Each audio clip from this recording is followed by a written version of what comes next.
باپ جہاں بیٹے سے بھاگے لطف وہاں فرماتے یہ ہیں کہہ دو رضا سے خوش ہو خوش رے کہہ دو رضا سے خوش ہو خوش رے مجدہ رضا کا سناتے یہ ہیں۔ آئیے ہم اور آپ مل کر ایک مرتبہ اپنے آقا و مولا حضور سیدی ابرار و اخیار جناب احمد مصطفیٰ محمد مصطفیٰ صلی اللہ تعالیٰ علیہ وسلم کی بارگاہ میں درود پاک کا نذرانہ پیش کریں۔ پڑھے باوجھ بلند اللہم صلی علی سیدنا شفینا حبیبنا نبینا مولانا محمد مبارک وسلم صلاۃ و سلام علیکہ سیدی یا رسول اللہ صلاۃ و سلام علیکہ یا حبیب اللہ۔ حضرات، اللہ تبارک و تعالیٰ کا لاکھ لاکھ شکر اور احسان کہ اس نے اپنے گھر میں اپنے پیارے حبیب صلی اللہ تعالیٰ علیہ وسلم کی مجلس مبارک میں ہمیں حاضری کا شرف بخشا۔ بڑے خوش نصیب ہیں ہم کہ اللہ کے گھر میں بیٹھ کر کے اس کے محبوب کا تذکرہ سنتے ہیں کہ جس محبوب کے صدقے و طفیل میں اللہ نے اس پورے جہان کو پیدا فرمایا۔ یہ مجلس کوئی عام مجلس نہیں ہے۔ اس مجلس کو ہم اگر دل کی نظر سے، اگر سچی محبت کے ساتھ میں اگر ہم اس مجلس میں جو ارادہ لے کر کے حاضر ہو جائیں تو رب تبارک و تعالیٰ کی ذات سے امید ہے کہ پیارے حبیب صلی اللہ تعالیٰ علیہ وسلم کے صدقے میں وہ ہمارے اس مجلس کی برکت سے ہماری پریشانی کو ہمیشہ ہمیشہ کے لیے دور فرما دے گا۔ یہ ہمارا ایمان اور عقیدہ ہے۔ حضرات، ہم رب تبارک و تعالیٰ کی بارگاہ میں دعا کرتے ہیں مولا کہ اس مجلس پاک میں جو کچھ پڑھا جائے اسے اپنی بارگاہ میں قبول فرما۔ کسی قسم کی عمدن یا سہون غلطی ہو جائے مولا اپنے حبیب کے صلی اللہ تعالیٰ علیہ وسلم کے صدقے و طفیل میں اس کو اپنے فضل و کرم سے معاف فرما۔ حضرات، یہ جو 12 روزہ مجالس جو منعقد ہوتی ہیں، یقیناً یہ ہم اپنے غلامی کا ثبوت دیتے ہیں کہ مولا دنیا میں جو تو نے ہم کو بھیجا، جب ہم دنیا سے چلے جائیں تو ہمارے پاس کچھ نہیں ہے، بس تیرے محبوب کی غلامی کا یہ ثبوت لے کر کے حاضر ہوئے ہیں کہ دنیا میں رہ کر چند منٹ کے لیے، چند گھڑیوں کے لیے تیرے محبوب کا ذکر کیا اور اس کو سنا تھا مولا، بس وہی ہمارے لیے ہے۔ تو انشاءاللہ تبارک و تعالی اللہ تبارک و تعالی ہماری انہی چند گھڑیوں کے صدقے و طفیل میں ہماری بخشش و مغفرت فرماتے ہیں۔ یہ ہمارا ایمان اور عقیدہ ہے۔ آج کی مجالس کا جو پہلا میرا موضوع ہے وہ ہے اختیار مصطفیٰ صلی اللہ تعالیٰ علیہ وسلم، کہ اللہ تبارک و تعالیٰ نے اپنے حبیب صلی اللہ تعالیٰ علیہ وسلم کو جو الگ الگ کمال اور اوصاف عطا فرمائے تھے، انہی میں سے ایک کمال اور وصف یہ ہے کہ آپ کو ہر چیز کا اختیار دیا ہوا تھا۔ نبی کریم صلی اللہ تعالیٰ علیہ وسلم جو چاہتے تھے اللہ تبارک و تعالیٰ آپ کو وہ عطا کر دیتا۔ چونکہ اللہ تبارک و تعالیٰ نے اس دنیا کو بھی حضور کے صدقے میں پیدا فرمایا۔ دنیا میں جو سب سے پہلی چیز جو اللہ تبارک و تعالیٰ نے بنائی تھی وہ نبی کریم صلی اللہ تعالیٰ علیہ وسلم کا نور تھا، اور اسی نور کے صدقے و طفیل میں اللہ نے اس پورے جہان کو بنایا ہے۔ یہ زمین، یہ آسمان، چاند، سورج، دنیا کا ہر ذرہ سے لے کے قطرہ تک، اور جتنی بھی دنیا کی چیزیں ہیں، یہ جتنی بھی اللہ تبارک و تعالیٰ نے بنائی، یہ سارے نبی کریم صلی اللہ تعالیٰ علیہ وسلم کے صدقے و طفیل میں بنائی گئی۔ چونکہ نبی کریم صلی اللہ تعالیٰ علیہ وسلم دنیا کی پہلی ہستی ہیں، اس لیے آپ کو اول بھی کہتے ہیں، اور آخر اس لیے کہتے ہیں کہ آپ کو تمام نبیوں کے بعد میں پیدا فرمایا۔ دنیا میں آپ تمام نبیوں کے بعد میں تشریف لائے، اس لیے آپ کو آخر کہا جاتا ہے۔ تو حضرات، جو اللہ نے آپ کو یہ کمال، یہ شرف بخشا کہ آپ جب چاہیں، جیسے چاہیں ویسا کر سکتے تھے، اور جو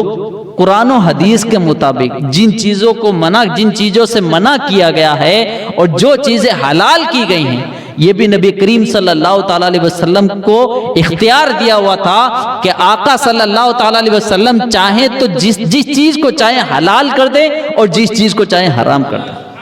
یہ ان کو اختیار دیا ہوا ہے۔ تو حضرات، آج کی ہم مجلس میں اسی موضوع پہ میں اپنی چند منٹ کی گفتگو کو آپ کے سامنے پیش کروں گا۔ رب تبارک و تعالیٰ کی بارگاہ میں دعا کرتا ہوں مولا مجھے حق کہنے اور ہم تمامی حضرات کو حق سننے کی توفیق عطا فرمائے۔ حضرات، اختیار جو نبی کریم صلی اللہ تعالیٰ علیہ وسلم کو دیا گیا کہ کس طرح آپ نے اپنے اختیار کے ذریعے، اور لوگوں نے جب آپ کے اختیار کو دیکھا تو کتنے ہی لوگ آپ کے اختیار کو دیکھ کر کے بھی مسلمان ہوں۔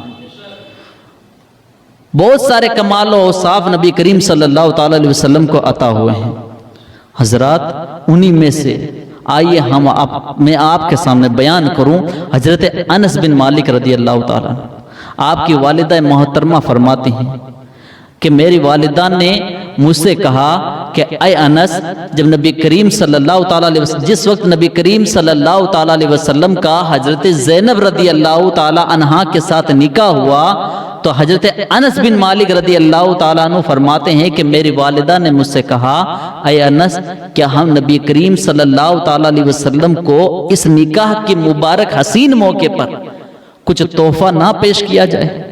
حضرت انس رضی اللہ تعالیٰ عنہ فرمانے لگے اے میری امی جان، کیوں نہیں، ہم ضرور نبی کریم صلی اللہ تعالیٰ علیہ وسلم کی بارگاہ میں تحفہ پیش کریں گے۔ آپ کی والدہ نے حلوہ بنایا، دودھ پنیر کا جو حلوہ بنایا، حلوہ بنا کر کے انس کو دیا کہ اے انس، جاؤ نبی کریم صلی اللہ تعالیٰ علیہ وسلم کی بارگاہ میں اسے پیش کر دو اور عرض کر دینا کہ میری والدہ نے آپ کی بارگاہ میں سلام پیش کیا ہے اور اس تحفے کو آپ کی بارگاہ میں پیش کیا ہے تو آپ اسے قبول فرما لیں۔ جیسے ہی حضرت انس بن مالک رضی اللہ تعالیٰ عنہ اس تحفے کو لے کر، اس حلوے کو لے کر کے نبی کریم صلی اللہ تعالیٰ علیہ وسلم کی بارگاہ میں حاضر ہوتے ہیں، نبی کریم صلی اللہ تعالیٰ علیہ وسلم کی بارگاہ میں جانے کے بعد میں نبی کریم صلی اللہ تعالیٰ علیہ وسلم نے حکم دیا اے انس، اس کو یہیں رکھ دو اور جا کر کے جتنے بھی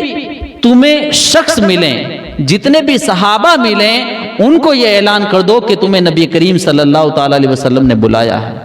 حضرت انس رضی اللہ تعالیٰ عنہ مدینے کی گلیوں میں چلے جاتے ہیں۔ جانے کے بعد میں جو بھی آپ کو رستے میں ملتا ہے آپ اس سے بیان کرتے ہیں، آپ اس سے دریافت کرتے ہیں کہ تمہیں نبی کریم صلی اللہ تعالیٰ علیہ وسلم نے بلایا ہے۔ جب سب لوگوں کو اعلان کر دیا اور واپس نبی کریم صلی اللہ تعالیٰ علیہ وسلم کے پاس میں تشریف لائے تو کیا دیکھتے ہیں کہ وہاں ایک لوگوں کا ہجوم لگ چکا تھا۔ نبی کریم صلی اللہ تعالیٰ علیہ وسلم کے گھر کہیں لوگ تشریف لے کے آئے تھے۔ بتایا جاتا ہے کہ ان کی تعداد قریب 300 تک پہنچ چکی تھی اور حلوہ صرف تھوڑا سا تھا، لیکن نبی کریم صلی اللہ تعالیٰ علیہ وسلم، حضرت انس بیان فرماتے ہیں کہ نبی کریم صلی اللہ تعالیٰ علیہ وسلم نے اپنے دست مبارک میں، جس دست مبارک میں رب تبارک و تعالیٰ نے یہ اختیار دیا تھا کہ جس چیز کو چاہے کثیر کر دے اور جس چیز کو چاہے قلیل کر دے، چاہے تو وہ ساری چیزیں بہت زیادہ ہو جائیں اور چاہے تو آپ تھوڑا بھی کر دیں، یہ آپ کو اختیار دیا ہوا تھا۔ نبی کریم صلی اللہ تعالیٰ علیہ وسلم نے اپنے دست مبارک کو اس حلوے پہ رکھا اور اللہ کی عطا سے آپ نے کچھ پڑھ کر کے جب حضرت انس کو حکم دیا کہ یہ جتنے بھی افراد بیٹھے ہوئے ہیں ان میں سے 10 کو حکم دو کہ یہاں آ کر کے آرام سے بیٹھ کر کے اس حلوے کو نوش فرمائیں۔ حضرت انس رضی اللہ تعالیٰ عنہ 10 افراد کو بھیجتے رہے، نبی کریم صلی اللہ تعالیٰ علیہ وسلم کے اس حلوے سے وہ بھر پیٹ کھاتے رہے۔ جب سارے لوگ فارغ ہو چکے تو پھر حضرت انس رضی اللہ تعالیٰ عنہ اور نبی کریم صلی اللہ تعالیٰ علیہ وسلم نے بھی بیٹھ کر کے اس حلوے سے کھایا۔ حضرت انس بیان فرماتے ہیں مجھے نہیں پتا کہ اس پیالے میں اب اور کتنا حلوہ تھا، چونکہ یہ بیان کرنے کا مقصد یہ تھا کہ آپ کے دست مبارک کا یہ اختیار تھا کہ جس حلوے پر نبی کریم صلی اللہ تعالیٰ علیہ وسلم نے اپنا دست مبارک رکھا تو اس دست مبارک کی برکت سے آپ کا یہ اختیار ہوا کہ وہ جو تھوڑا سا حلوہ تھا اس میں اللہ تبارک و تعالیٰ نے اتنی برکت پیدا فرمائی کہ 300 صحابہ اس سے برپھیٹ کھا چکے تھے، پھر بھی اللہ تبارک و تعالیٰ نے اس حلوے کو کوئی ختم نہیں ہونے دیا۔ یہ تھا نبی کریم صلی اللہ تعالیٰ علیہ وسلم کا اختیار۔ تو حضرات نبی کریم صلی اللہ تعالیٰ علیہ وسلم نے اپنے اس اختیار کے ذریعے، یہ جو اختیار میں نے بیان فرمایا نبی کریم صلی اللہ کہ کس طرح نبی کریم صلی اللہ تعالیٰ علیہ وسلم نے اپنے صحابہ کا بھی خیال رکھا کہ ان میں جو بھوکے تھے ان کو بھی بھر پیٹ اس حلوے سے بھی نوش فرما دیا، اور خود نبی کریم صلی اللہ تعالیٰ علیہ وسلم حضرت انس رضی اللہ تعالیٰ عنہ نے اس حلوے سے آپ نے اس حضرت انس بن مالک رضی اللہ تعالیٰ عنہ کی والدہ کے تحفہ کو قبول کر کے آپ کی والدہ کا شکریہ ادا کیا۔ تو حضرات یہ تھا نبی کریم صلی اللہ تعالیٰ علیہ وسلم کا اختیار، کہ جو حضرت انس رضی اللہ تعالیٰ عنہ کے ذریعے نبی کریم صلی اللہ تعالیٰ علیہ وسلم نے تمام صحابہ کو اپنے اس ایک تحفے کے ذریعے نبی کریم صلی اللہ تعالیٰ علیہ وسلم نے صحابہ کے درمیان میں اس حلوے کو پیش کیا گیا۔ حضرات اسی طرح اور بھی بہت سارے نبی کریم صلی اللہ تعالیٰ علیہ وسلم نے الگ الگ جگہ، جس طرح نبی کریم صلی اللہ تعالیٰ علیہ وسلم کے بارے میں ہم سنتے ہیں کہ کس طرح نبی کریم صلی اللہ تعالیٰ علیہ وسلم نے اپنی انگلی سے چاند کو ایک جگہ سے دوسری جگہ لہرا دیا تھا، ڈوبے ہوئے سورج کو پلٹا دیا تھا۔ یہ کیا چیز تھی؟ یہ ساری جو کمالات تھے یہ آپ کے اختیار تھا، نبی کریم صلی اللہ تعالیٰ علیہ وسلم کا اختیار تھا کہ آپ جس چیز کو حکم دیتے وہ ہو کر کے ہی رہتا تھا۔ تو اور انہوں نے جو ہمیں حکم دیا کہ اے لوگو، میں نے جس چیز کو تم پر حلال کیا ہے تو تم بھی اس کو اپنے اوپر حلال جانو، اور جس چیز سے تمہیں منع کیا گیا ہے اس چیز سے باز رہو۔ جو چیزیں نبی کریم صلی اللہ تعالیٰ علیہ وسلم نے ہم پر حلال فرمائی ہیں تو یقیناً یہ ہمارے لیے فائدہ ہے، اور جس چیز سے ہمیں منع کیا گیا ہے تو نبی کریم صلی اللہ تعالیٰ علیہ وسلم نے اس میں حکمت رکھی ہے کہ اس چیز سے کیوں منع فرمایا ہے۔ یہ ہماری شریعت کے لیے، شریعت اس بات پہ حکمت رکھتی ہے کہ ہمارے لیے جو چیزیں منع فرمائی ہیں ہم اس سے باز رہیں۔ حضرات اسی طرح نبی کریم صلی اللہ تعالیٰ علیہ وسلم نے حضرت ابو ہریرہ رضی اللہ تعالیٰ عنہ بیان فرماتے ہیں کہ ایک دیہاتی، بنی سلیم کا ایک دیہاتی تھا جس کا اونٹ پاگل ہو چکا تھا، کوئی اس کے قریب نہیں جا رہا تھا۔ آپ کی اختیار صرف انسانوں اور جنوں پر نہیں تھا بلکہ جانوروں، یہاں تک کہ موسم پر بھی آپ کا اختیار تھا کہ آپ جس طرح چاہے اس موسم کو دوسرے موسم میں تبدیل کر دیا کرتے تھے۔ یہ آپ کا اختیار تھا، یہ آپ کو اللہ نے اختیار دیا تھا کہ آپ اس کے ذریعے موسم کو بھی تبدیل فرما دیا کرتے تھے۔ اسی طرح نبی کریم صلی اللہ تعالیٰ علیہ وسلم نے جب یہ بیان سنا، جب نبی کریم صلی اللہ تعالیٰ علیہ وسلم کی بارگاہ میں یہ عرض کیا گیا کہ فلاں دیہاتی کا اونٹ پاگل ہو چکا ہے اور اس کے قریب جانے کی کسی میں ہمت نہیں ہے، نبی کریم صلی اللہ تعالیٰ علیہ وسلم فوراً وہاں تشریف لائے، اور وہاں جا کر کے اس اونٹ کو جب اشارہ کیا تو وہ اونٹ سر جھکاتا ہوا آپ کی بارگاہ میں حاضر ہو گیا۔ گویا یہ آپ کا اختیار تھا کہ جانور بھی آپ کی بات کو سمجھا کرتے تھے، اور آپ کی بارگاہ میں حاضر ہو کر کے سر کو اپنے نبی کریم صلی اللہ تعالیٰ علیہ وسلم کے قدموں میں رکھ دیا۔ تو حضرات یہ نبی کریم صلی اللہ تعالیٰ علیہ وسلم کا اختیار ہی تھا کہ کس طرح وہ لوگوں پر نبی کریم صلی اللہ تعالیٰ علیہ وسلم نے اپنے اختیار دکھایا تھا، کہ ان کو اختیار، آپ نے اختیار کے ذریعے نبی کریم صلی اللہ تعالیٰ علیہ وسلم نے لوگوں کے درمیان جو چیزیں بیان فرمائی، لوگوں کو جو باتیں بتائیں۔ حضرات قرآن و حدیث میں بہت ساری ایسی روایات ہیں، بہت ساری قرآن آیات ہیں، بہت ساری احادیث ہیں جن کے ذریعے یہ ثابت ہوتا ہے کہ نبی کریم صلی اللہ تعالیٰ علیہ وسلم نے کا اختیار ثابت ہوتا ہے، اختیار بیان ثابت ہوتا ہے۔ یہ ہے نبی کریم صلی اللہ تعالیٰ علیہ وسلم کا اختیار، جو نبی کریم صلی اللہ تعالیٰ علیہ وسلم کو اللہ تبارک و تعالیٰ نے عطا فرمایا تھا۔ حضرات اسی طرح بہت سارے ایسے واقعات ہیں جن کے ذریعے نبی کریم صلی اللہ تعالیٰ علیہ وسلم کا اختیار ثابت ہوتا ہے۔ حضرات اسی طرح میں آپ کو بتاؤں، بنو نجار کا ایک دیہاتی کافر شخص تھا، وہ کافر شخص تھا، بھوتوں کی پوجا کیا کرتا تھا۔ وہ شخص ایک مرتبہ ایک جانور جس کا نام گوہ جانور کا شکار کر کے لے کے جا رہا تھا۔ اس کو کیا دیکھتا ہے کہ نبی کریم صلی اللہ تعالیٰ علیہ وسلم اور صحابہ مل کر کے مجلس میں بیان فرما رہے تھے۔ اس نے لوگوں سے پوچھا کہ یہ کون لوگ ہیں؟ کہا یہ وہ شخص ہے جو یہ دعویٰ کرتا ہے کہ میں اللہ کا نبی ہوں، سچا نبی ہوں۔ وہ دیہاتی نبی کریم صلی اللہ تعالیٰ علیہ وسلم کی اس مجلس میں حاضر ہوتا ہے اور کہتا ہے کہ آپ یہ دعویٰ کرتے ہیں کہ آپ اللہ کے سچے نبی ہیں، تو ذرا یہ بتائیے کہ کیا میری گوہ بھی آپ پر ایمان لے کر آئے گی؟ میں اپنے بھوتوں کی قسم کھا کے کہتا ہوں کہ میں آپ کو اللہ کا نبی نہیں مانتا ہوں، نہ آپ کے دین کو قبول کرتا ہوں۔ اس دیہاتی کی یہ بے ادبی اور گستاخی الفاظ سن کر کے حضرت عمر فاروق رضی اللہ تعالیٰ نبی کریم صلی اللہ تعالیٰ علیہ وسلم کی بارگاہ میں عرض کرنے لگے،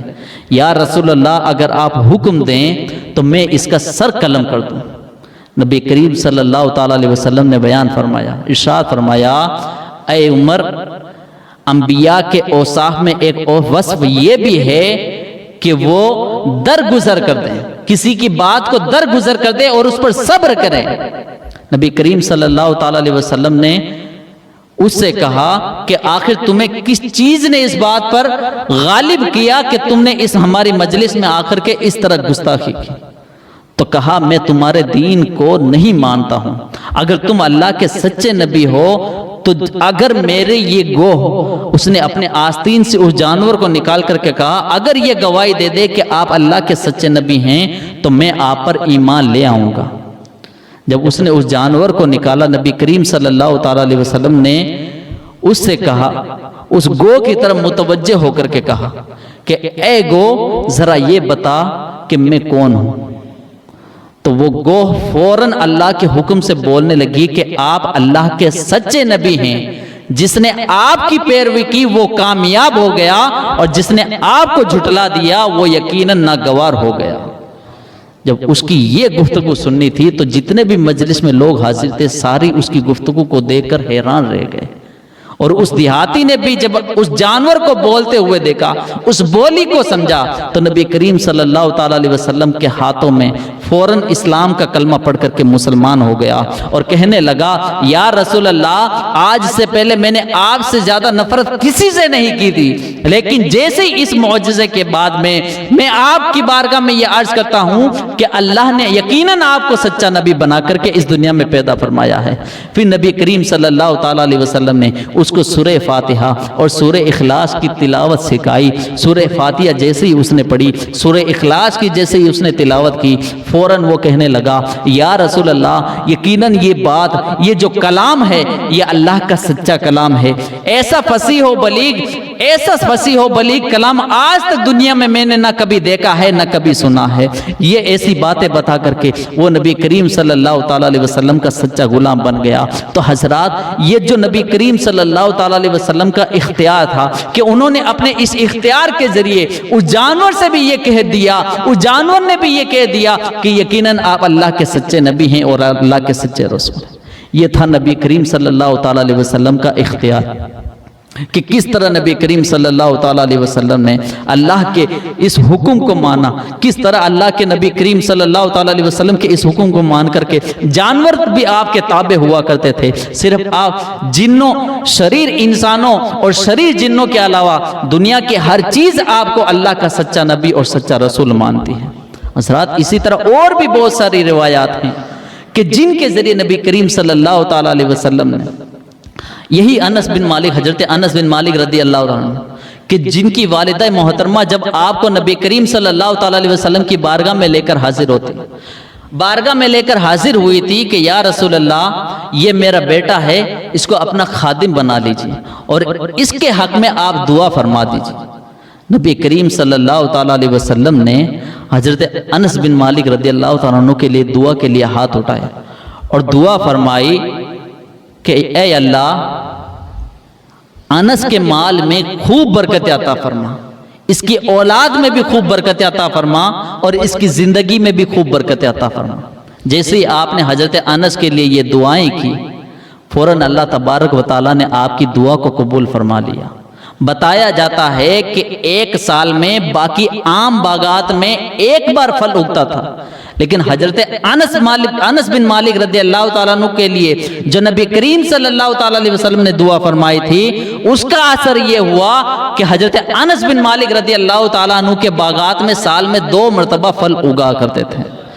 یہ اس طرح کثیر مال کے لیے جو آپ نے دعا فرمائی تھی، تو اللہ تبارک و تعالیٰ نے آپ کی اس دعا کو قبول فرمایا، اور اولاد میں اللہ تبارک و تعالیٰ نے حضرت انس کو اتنی اولادیں دی، روایت حدیث پاک میں بیان کیا جاتا ہے کہ آپ کو 128 بیٹے پیدا ہوئے تھے، اور 2 بیٹیاں پیدا ہوئی تھی اور پوتے پوتیوں کی تو کوئی تعداد ہی نہیں ہے، اور آپ کی عمر میں اتنی برکت ہوئی کہ آپ نے 99 سال عمر پائی تھی۔ یہ نبی کریم صلی اللہ تعالیٰ علیہ وسلم نے جو آپ کے حق میں دعا فرمائی تھی